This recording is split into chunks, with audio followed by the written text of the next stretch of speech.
Gudde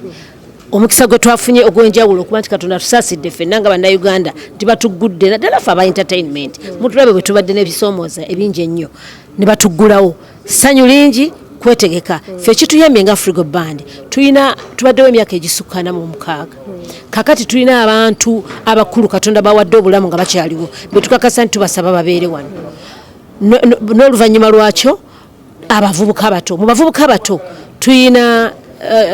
Lydia Jazmine ne Wykee Benda era nabo bajja kubasanyusa tulina n'oyo gwe tulaba yabeera nga alina balabirako ate nga naye w'amaanyi ye Dr. Jose Chameleon she tugikakasa tegenda kubeeramu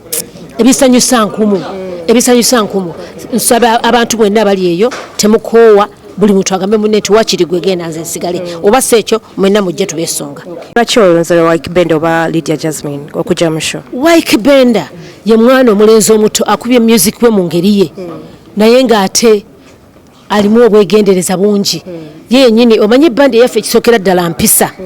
omuntu tumutunuulira nga tumulaba nti bw'afuna obulambikibwa asobola okubeera naye okukola ekintu ekinene okumala ebbanga ye tannabeera mu industry ekiseera kinene naye omulaba nti asobolera ddala okukola obulungi ne Jazmine muwala naye azze ng'afuba yekka nga yerwanako jjukira edda music nga balowooza nti alina kubeera mu band olina kubeera n'abantu bangi nnyo okusobola omukola bawala batono nnyo abasobodde okukikola okulwana okutuuka ku ekyo Jazmine y'omu ku bo